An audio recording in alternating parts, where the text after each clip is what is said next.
Assalamualaikum warahmatullahi wabarakatuh. Saya Rizky Lutfisari dari kelas AC1 ingin membuat video jawaban dari UAS mata kuliah Perekonomian Indonesia. Nama Rizky Lutfisari, NIM 331201300085, AC1 reguler malam. Nomor 1. Yang pertama, sejarah perekonomian Indonesia dari dulu hingga saat ini. Dalam perjalanannya, Indonesia mencatat pasang surut pertumbuhan ekonomi dari masa ke masa, dari pemerintahan 7 presiden yang pernah memimpin Indonesia, dari pimpinan Soekarno sampai Joko Widodo. Era sebelum reformasi dipimpin oleh Soekarno. Pada tahun 1945, Indonesia mengalami 3 fase perekonomian di era Presiden Soekarno. Fase pertama yaitu penataan ekonomi pasca kemerdekaan. Kemudian fase memperkuat pilar ekonomi serta fase krisis yang mengakibatkan inflasi pada awal pemerintahan Soekarno. PDB per kapita Indonesia sebesar Rp5.523.863. Pada 1961, Badan Pusat Statistik mengukur pertumbuhan ekonomi sebesar 5,74%. Setahun berikutnya masih sama. Ekonomi Indonesia tumbuh 5,74%. Lalu pada tahun 1963, pertumbuhannya minus jadi 2,24%. Angka minus pertumbuhan ekonomi tersebut dipicu biaya politik yang tinggi. Akibatnya anggaran pendapatan dan belanja negara atau APBN tinggi. Akibatnya anggaran pendapatan dan belanja negara defisit minus 1.565,6 miliar. Inflasi melambung atau hiperinflasi sampai 600% hingga tahun 1965. Meskipun begitu, pertumbuhan ekonomi Indonesia masih dapat kembali ke angka positif pada tahun 1964, yaitu sebesar 3,53%. Setahun kemudian, pada tahun 1965, angka itu masih positif meski turun menjadi 1,08%. Terakhir di era Presiden Soekarno, 1966, ekonomi Indonesia tumbuh 2,79%. Pada masa kekuasaan Soeharto adalah yang terpanjang dibanding presiden lainnya di Indonesia. Pasang surut perekonomian Indonesia juga paling dirasakan pada eranya. Ketika menjadi presiden, di saat perekonomian Indonesia tak dalam kondisi baik. Pada tahun 1967, ia mengeluarkan Undang-Undang Nomor 1 Tahun 1967 tentang penanaman modal asing. Undang-undang ini membuka lebar pintu bagi investor asing untuk menanam modal di Indonesia. Tahun berikutnya, Soeharto membuat rencana pembangunan 5 repelita yang mendorong swasembada. Tahun berikutnya, Soeharto membuat rencana pembangunan 5 tahun repelita yang mendorong swasembada. Program ini mendongkrak pertumbuhan ekonomi Indonesia hingga tembus 10,92% pada tahun 1970. Ekonomi Indonesia pada saat itu lebih terarah dengan sasaran memajukan pertanian dan industri. Hal ini membuat ekonomi Indonesia tumbuh drastis. Setelah itu, di tahun-tahun berikutnya hingga tahun 1997, pertumbuhan ekonomi Indonesia cenderung lebih tinggi dan terjaga kisaran 6-7%. Namun, selama Soeharto memerintah, kegiatan ekonomi terpusat pada pemerintahan dan dikuasai kroni-kroni presiden. Kondisinya keropos. Pelaku ekonomi tak menyebar seperti saat ini, dan 70% perekonomian dikuasai pemerintahan. Begitu dunia mengalami gejolak pada 1998. Struktur ekonomi Indonesia yang keropos itu tidak bisa menopang perekonomian nasional. Ketika krisis, pemerintahan kehilangan pijakan. Jadi bubarlah perekonomian Indonesia karena sangat bergantung pada pemerintahan. Pada posisi Bank Indonesia pada era Soeharto juga tak independen. BI hanya alat menutup defisit pemerintah. Begitu BI tak bisa membendung gejolak moneter, maka terjadi krisis dan inflasi tinggi hingga 80%. Pada tahun 1998, negara bilateral pun menarik diri untuk membantu ekonomi Indonesia, yaitu saat krisis sudah tak terhindarkan. Pertumbuhan ekonomi pun merosot menjadi minus 13,13%. Pada tahun itu, Indonesia menandatangani kesepakatan dengan Badan Moneter Internasional (IMF). Gelontoran utang dari lembaga ini mensyaratkan sejumlah perubahan kebijakan ekonomi di segala lini. Reformasi pada pemerintahan B.J. Habibie atau Baharudin Yusuf Habibie pada tahun 1998 sampai 1999 dikenal sebagai rezim transisi. Salah satu tantangan sekaligus capaiannya adalah pemulihan kondisi ekonomi dari posisi pertumbuhan minus 13,13% pada 1998 menjadi 0,70% pada 1999. Perekonomian Indonesia ke masa kebangkitan. Kurs rupiah juga menguat dari sebelumnya, yang tadinya 16.650 rupiah per dolar Amerika Serikat pada Juni 1998 menjadi 7.000 rupiah per dolar Amerika Serikat pada November 1998. Pada masa Habibie, Bank Indonesia mendapat status independen dan keluar dari jajaran eksekutif. Pada pemerintahan Abdurrahman Wahid pada tahun 1999 sampai 2001, Abdul Rahman Wahid alias Gus Dur meneruskan perjuangan Habibie, mendongkrak pertumbuhan ekonomi pasca krisis 1998. Secara perlahan, ekonomi Indonesia tumbuh 4,92% pada tahun 2000. Gus Dur menerapkan kebijakan desentralisasi fiskal dan otonomi daerah. Pemerintah membagi dana secara berimbang antara pusat dan daerah. Kemudian pemerintah juga menerapkan pajak dan retribusi daerah. Meski demikian, ekonomi Indonesia pada tahun 2001 tumbuh melambat menjadi 3,64%. Megawati Soekarnoputri tahun 2001 sampai 2004, masa pemerintahan Megawati itu pertumbuhan ekonomi secara bertahap terus meningkat dari tahun ke tahun. Pada 2002, pertumbuhan Indonesia mencapai 4,5% dari 3,64% pada tahun sebelumnya.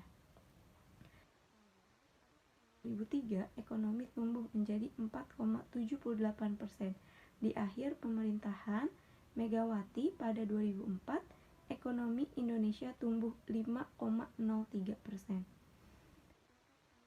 Pun terus turun dari 18,4% pada 2001, 18,2% pada 2002, 17,4% pada 2003, dan 16,7% pada 2004.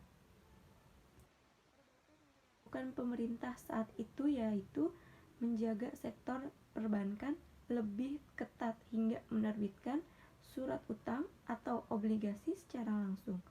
Repelita seperti di era Soeharto, namun ekonomi Indonesia lebih mandiri dengan tumbuhnya pelaku-pelaku ekonomi. Pemerintahan Susilo Bambang Yudhoyono atau yang biasa disebut SBY pada tahun 2004 sampai dengan 2014, meski naik turun, pertumbuhan ekonomi Indonesia di bawah kepemimpinan SBY relatif stabil. Pertumbuhan Indonesia cukup menggembirakan di awal pemerintahannya, yaitu 5,6% pada 2005. Pada 2006, pertumbuhan ekonomi Indonesia sedikit melambat menjadi 5,5%. Di tahun berikutnya, ekonomi Indonesia tumbuh di atas 6%, tepatnya 6,35%. Lalu pada tahun 2008, pertumbuhan ekonomi masih di atas 6%, meski turun tipis ke angka 6,01%. Saat itu, impor ekspor Indonesia terbilang tinggi. Namun, angka ekspor pada 2009 di akhir periode pertama sekaligus awal periode kedua kepemimpinan SBY, ekonomi Indonesia tumbuh melambat di angka 4,63%. Tersebut merupakan dampak kritis finansial global yang tak hanya serikat menaikkan suku bunga yang membuat harga komoditas global naik.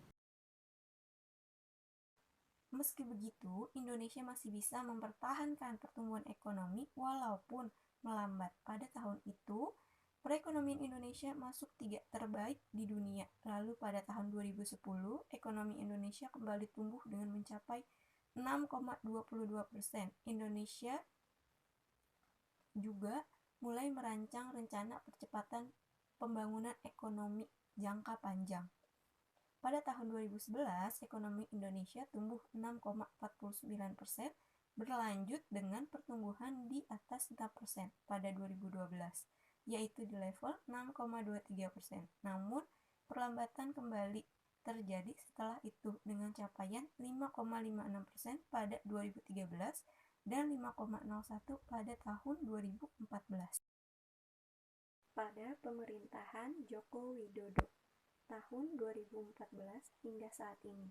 Pada masa pemerintahannya, Joko Widodo atau yang lebih sering disebut Bapak Jokowi merombak struktur APBN dengan lebih mendorong investasi, pembangunan infrastruktur, dan melakukan efisiensi agar Indonesia lebih berdaya saing. Namun, grafik pertumbuhan ekonomi Indonesia selama 4 tahun dari 2014 sampai 2019, pada 2015 perekonomian Indonesia kembali terlihat rapuh. Rupiah terus melemah terhadap dolar Amerika Serikat. Saat itu, ekonomi Indonesia tumbuh 4,88%. Pada 2016, ekonomi Indonesia mulai terdongkrak tumbuh 5,03%, dilanjutkan dengan pertumbuhan ekonomi tahun 2017 sebesar 5,17%.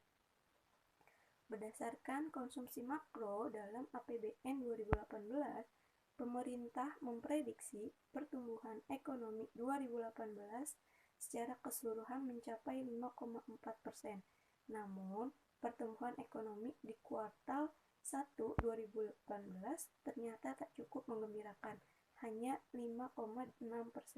Sementara pada kuartal 2-nya 2018, ekonomi tumbuh 5,27% dibandingkan periode yang sama tahun lalu. Hanya ada sedikit perbaikan dibandingkan kuartal sebelumnya.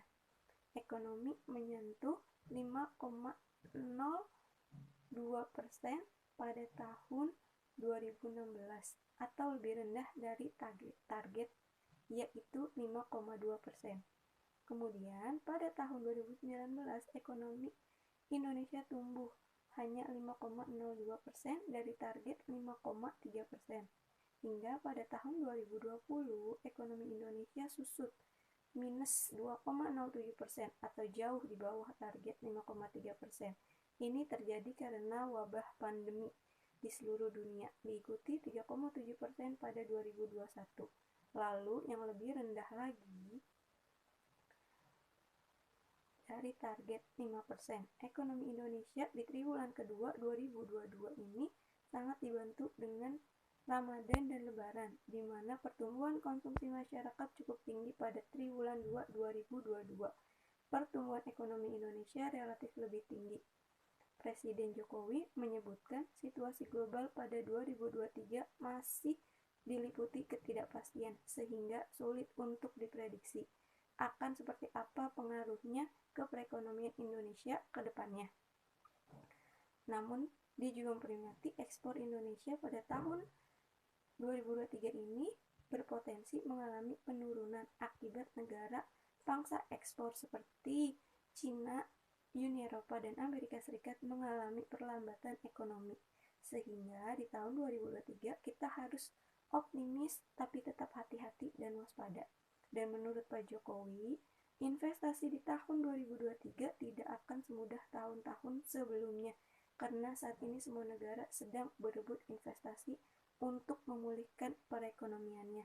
Pada tahun 2023, Indonesia menargetkan investasi RI sebesar 1,400 triliun rupiah, meningkat dari tahun 2002 yang sebesar 1,1200 triliun pada 2021, yaitu sebesar 900 triliun.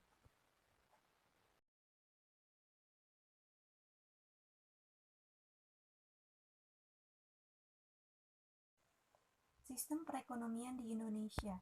Sistem perekonomian adalah cara suatu negara mengatur kehidupan ekonominya dalam rangka mencapai kemakmuran. Pelaksanaan sistem ekonomi suatu negara tercermin dengan keseluruhan lembaga-lembaga ekonomi yang digunakan untuk mencapai tujuan yang telah ditetapkan. Sistem perekonomian negara dipengaruhi oleh beberapa faktor, antara lain ideologi, falsafah hidup bangsa, sifat dan jati diri bangsa, serta struktur ekonomi. Adapun jenis-jenis sistem ekonomi. Sistem ekonomi tradisional, artinya sistem ini berkaitan erat dengan adat dan istiadat. Keberadaan sumber daya alam sangat dibutuhkan masyarakat untuk memenuhi kebutuhan hidup dalam waktu jangka yang pendek. Sistem ekonomi komando atau terpusat. Pada sistem ini, seluruh kebijakan ekonomi ditentukan oleh pemerintah, sedangkan masyarakat hanya menjalankan aturan yang ditetapkan. Sistem ekonomi pasar atau liberal merupakan sistem ekonomi yang memberikan masyarakat kebebasan dan menguntungkan kegiatan ekonomi pada mekanisme pasar. Intinya, negara memberi masyarakat kebebasan untuk menjalankan kegiatan ekonomi.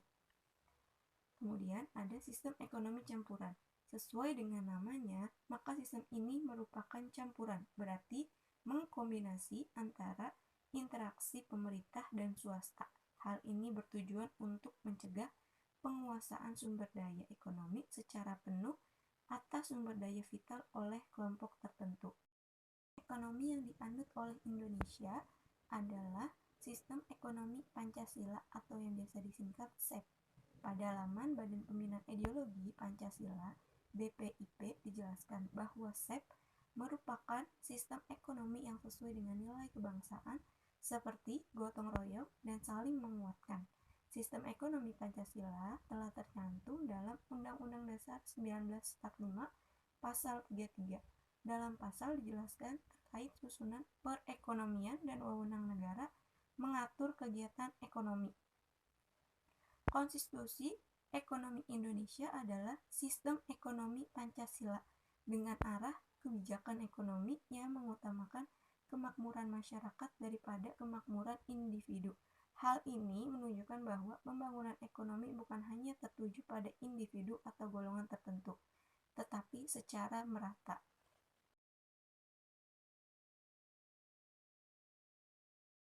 Wakil Menteri Keuangan mengatakan pertumbuhan ekonomi Indonesia pada kuartal 2 tahun 2002 cukup impresif, berada di angka 5,4%. Kemudian diimbangi dengan stabilitas nilai tukar rupiah yang cukup baik, serta pertumbuhan indeks harga saham gabungan yang cukup tinggi bila dibandingkan dengan negara-negara G20 dan sekitar ASEAN.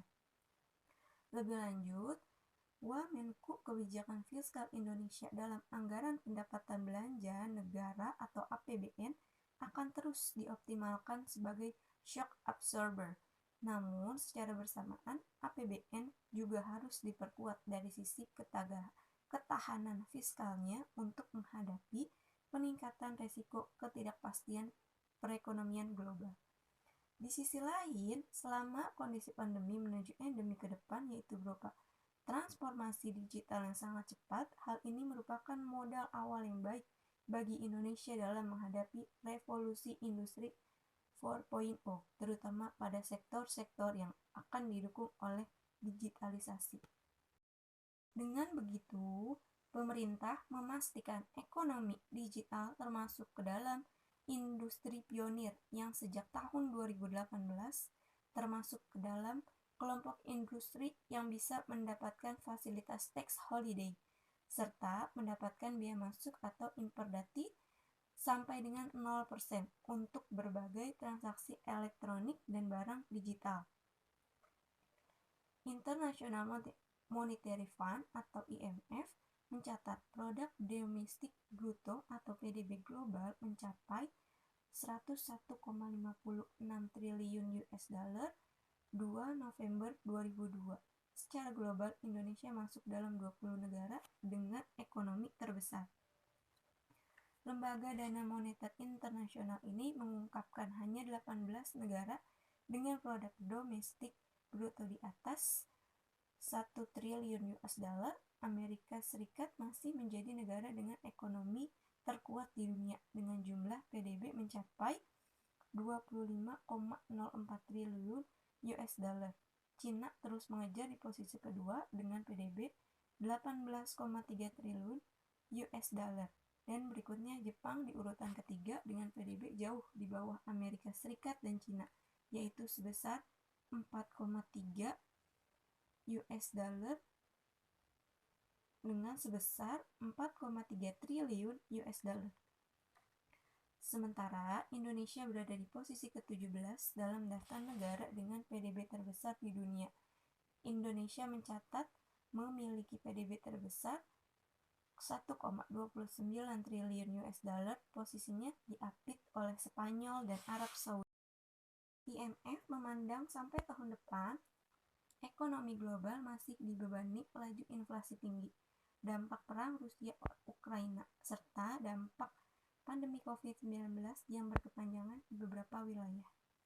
Pertumbuhan ekonomi global diramal melambat dari 16% pada tahun 2021 menjadi 3,2% pada tahun 2022 dan 2,7% pada tahun 2023 melalui prediksi IMF.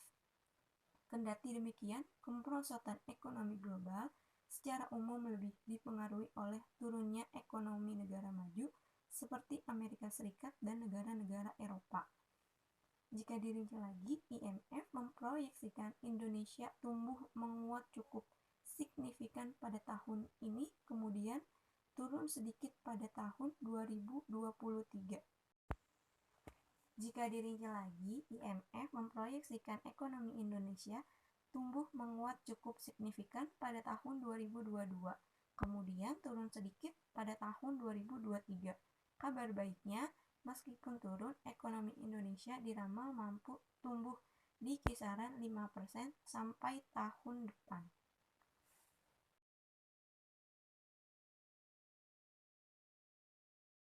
Pertumbuhan ekonomi Indonesia pada triwulan 3 2022 mencatat kinerja impresif dengan mampu tumbuh sebesar 5,72%, melanjutkan tren pertumbuhan yang solid sejak awal tahun 2022 dengan ditopang oleh fundamental ekonomi dalam negeri yang kuat. Kinerja ekonomi Indonesia masih tetap terjaga. Menteri Keuangan mengatakan bahwa kondisi ekonomi Indonesia sekarang ini berada dalam posisi yang stabil, baik itu dari sisi makroekonomi, fiskal moneter, dan sektor keuangan secara umum. Menke menyebutkan bahwa penerimaan negara dalam kondisi yang bagus dan neraca perdagangan Indonesia dalam posisi yang baik. Namun, Menke juga mengatakan bahwa Indonesia tetap perlu memiliki kewaspadaan terhadap kondisi global yang masih penuh dengan ketidakpastian akibat geopolitik yang belum stabil. Amerika Serikat menjadi negara paling maju di dunia karena memiliki karakteristik seperti tingkat kelahiran dan kematian yang stabil, berkat perawatan medis berkualitas dan standar hidup yang tinggi, dan keluarga tidak merasa perlu memiliki banyak anak. Ekonomi Amerika Serikat menganut ekonomi campuran yang mengalami pertumbuhan PDB yang stabil, memiliki tingkat pengangguran yang sedang, dan tingkat penelitian dan penanaman modal yang tinggi. Amerika Serikat mencatat pertumbuhan ekonomi sebesar 2,6% pada kuartal 3 2022. Realisasi ini menjauhkan Amerika Serikat dari ancaman resesi global. Amerika Serikat mencatat pertumbuhan ekonomi sebesar 2,6% pada kuartal 3 2022. Kemudian ada Jepang. Jepang merupakan salah satu negara yang paling maju di dunia. GDP, Produk Domestik Bruto, yaitu nilai semua barang dan jasa yang dihasilkan di Jepang dalam setahun, adalah kedua tertinggi di dunia, dan merek-merek Jepang seperti Toyota, Sony, Fujifilm, dan Panasonic terkenal di seluruh dunia. Namun, pertumbuhan ekonomi Jepang turun 1,2% menjadi minus 0,3% pada kuartal 3 2022. Pada salah satunya dipicu pelemahan yen dan lonjakan inflasi.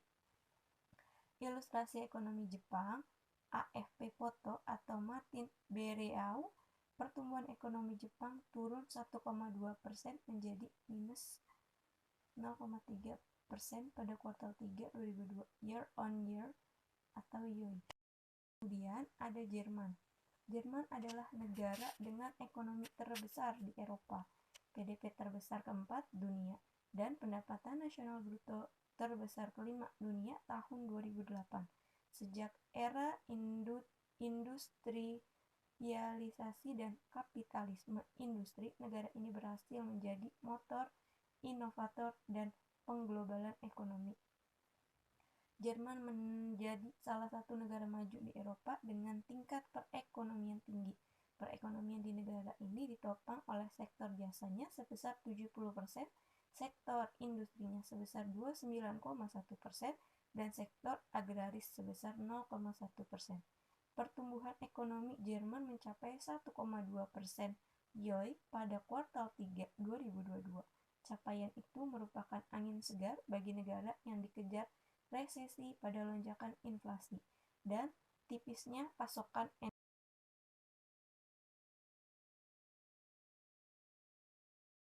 Saran saya untuk Indonesia dalam pengentasan kemiskinan di Indonesia adalah pemerintah lebih meningkatkan lagi pendidikan dengan minimal pendidikan 12 tahun untuk semua masyarakat yang ada di Indonesia. Peran pemerintah di sini sangat penting. Kemudian, pemerintah juga harus memberikan dana utuh atau secara gratis untuk pendidikan anak-anak di Indonesia. Yang kedua, membantu UMKM atau usaha kecil yang saat ini sudah banyak dengan cara mempermudah ia menjalankan usahanya dengan pinjaman modalnya dan juga membantunya dalam memasarkannya di dalam negeri dan juga di luar negeri. Serta pemerintah menjaga kestabilan harga bahan pokok, memberikan subsidi kepada masyarakat tepat sasaran kepada yang benar-benar tidak mampu dan memang membutuhkan, dan memberikan bantuan langsung, serta mengembangkan balai latihan kerja sehingga calon pekerja lebih terampil lagi dan siap untuk bekerja. Yang terakhir, mempermudah birokrasi investasi. Adapun memberikan layanan kesehatan yang murah kepada masyarakat kecil dan menengah. Perdagangan internasional adalah perdagangan yang dilakukan oleh penduduk suatu negara dengan penduduk negara lain atas dasar kesepakatan bersama. Penduduk yang dimaksud dapat berupa antar perorangan, antar individu dengan pemerintah suatu negara, atau pemerintahan suatu negara dengan pemerintah negara lain. Peran perdagangan luar negeri dalam proses membangun ekonomi secara langsung maupun tidak langsung adalah dapat meningkatkan penghasilan devisa, memperluas pasar, mentransfer modal dan teknologi dari luar negeri, dan dapat mengembangkan industri baru di dalam negeri atau industrialias. Pembayaran yaitu catatan yang sistematis tentang transaksi ekonomi internasional antara penduduk negara dengan penduduk negara lainnya dalam jangka waktu tertentu. Perkembangan neraca pembayaran memiliki keterkaitan yang erat dengan perkembangan sektor real, fiskal, dan moneter. Neraca pembayaran Indonesia (NPI) pada triwulan 2 2022 mencatat surplus yang menopang terjaganya ketahanan eksternal pada triwulan 2 2022. NPI mencatat 2,4 miliar dolar Amerika Serikat setelah mengalami defisit 1,8 miliar dolar Amerika Serikat pada triwulan sebelumnya. Modal masuk adalah aliran dana atau uang yang masuk ke suatu negara dari luar negeri, misalnya dalam bentuk penanaman modal asing. Terdapat aliran masuk modal asing ke pasar keuangan dalam negeri pada minggu kedua Desember 2022. Transaksi periode 5 Desember 2022 hingga 8 Desember 2022 yang dihimpun Bank Indonesia non-residen di pasar keuangan domestik beli 77 triliun. Masuk modal asing ke pasar keuangan domestik. Resiko investasi di Indonesia justru meningkat. Credit Default Swap atau CDS Indonesia 5 tahun yang naik ke 120 bps per 8 Desember 2022 dari 89,11 bps per 2 Desember 2022. Dari awal tahun 2022 hingga 8 Desember 2022, non-residen terpantau jual neto 140,6 triliun rupiah SBN, tetapi masih beli neto sebesar 73,27 triliun di pasar saham. Kemudian ada utang. Sebagian dari total utang suatu negara yang diperoleh dari para kreditor di luar negara tersebut. Penerimaan utang luar negeri dapat berupa pemerintah, perusahaan, dan perorangan. Laporkan posisi utang pemerintah saat ini tembus 7,55 4,25 triliun hingga 30 November 2022. 7,55 triliun 2022 yang sebesar 7,4906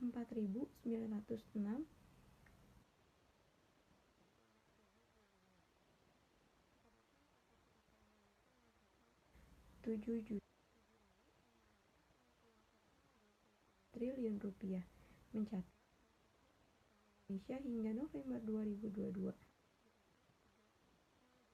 65% terhadap domestik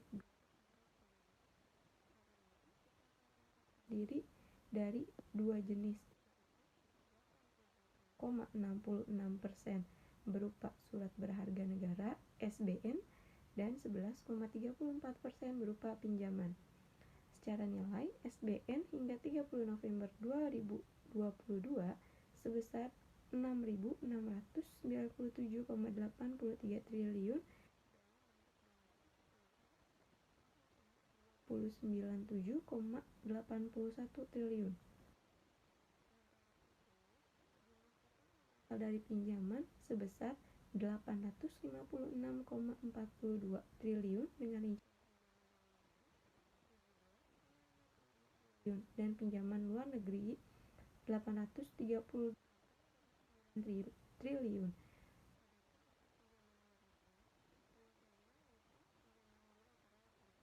Rp278,06 triliun, multilateral sebesar Rp510,30 triliun, serta komersial bank sebesar Rp50,49 triliun.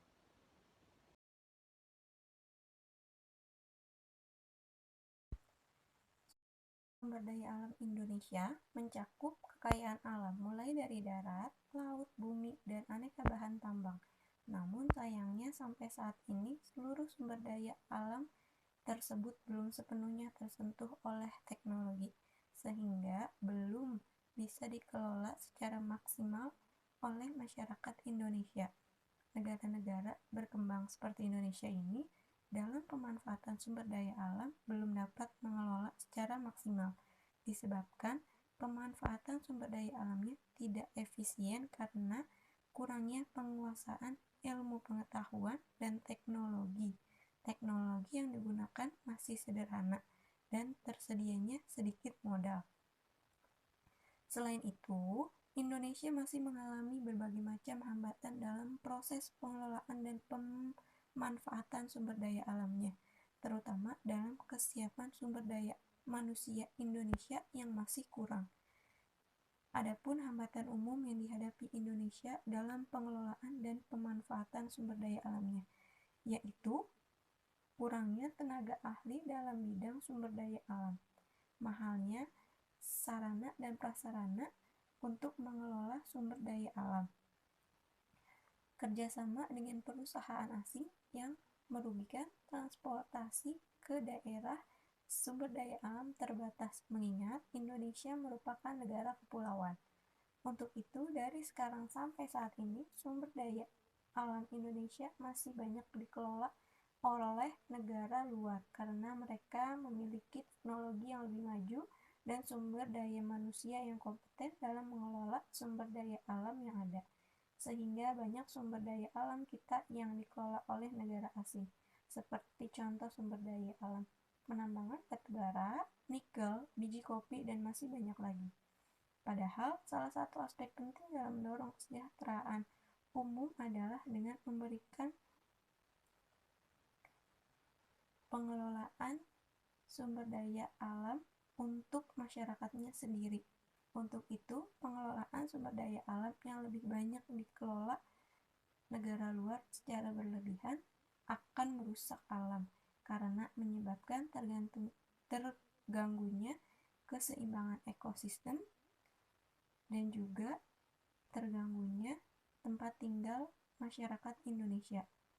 Misalnya, penggunaan kayu berlebihan akan menyebabkan penggundulan dan kerusakan hutan yang mengakibatkan bencana alam. Maka dari itu, perlunya peran pemerintah dalam hukum yang tegas untuk mengelola sumber daya alam Indonesia yang dikelola oleh negara luar, agar kelestarian alam dan sumber daya alam yang ada di negara Indonesia ini tetap terjaga dengan baik. Indonesia sangat kaya akan sumber daya alam, tidak hanya dalam pertambangan saja. Untuk itu, pemerintah juga harus dapat mengelola sumber daya alam yang ada ini bersama dengan masyarakat di sektor seperti pertanian, perikanan, perkebunan, pariwisata yang masih bisa dikelola masyarakat Indonesia dan untuk mensejahterakan kehidupan bersama di Indonesia. Selain itu, kita juga mempertahankan sumber daya alam dengan cara melestarikan sumber daya alam dengan menanam lebih banyak pohon, melestarikan tumbuhan serta hewan-hewan langka, merawat dan menjaga hutan yang mempunyai banyak pohon untuk kehidupan, melakukan tebang pilih dan tidak membakar hutan demi membuka lahan, memberikan makanan secara rutin kepada hewan ternak. Dan menjaga kelestarian itu sangat penting agar makhluk hidup dapat memperoleh manfaat darinya baik sekarang dan di masa depan. Semua yang kita butuhkan untuk bertahan hidup seperti makanan, air, udara, dan tempat tinggal berasal dari sumber daya alam. Jadi, pengelolaan sumber daya alam Indonesia dari dulu sampai saat ini memang masih ada beberapa yang dikelola oleh negara luar karena minimnya Indonesia dalam teknologi dan sumber daya manusia yang kompeten untuk mengolahnya. Namun, masih banyak juga sumber daya alam yang masih bisa dikelola oleh masyarakat kita sendiri untuk kehidupan sehari-hari dan kehidupan di masa mendatang, dengan bersama-sama tetap menjaga, tetap mengelola sumber daya alam yang ada secara bijak, baik, dan benar, serta sesuai kebutuhan. Kemudian menjaganya dan melestarikannya bersama. Dan pemerintah harus punya landasan hukum yang kuat untuk sumber daya alam. juga sangat diperlukan di sini untuk pengelolaan sumber daya alam yang maksimal.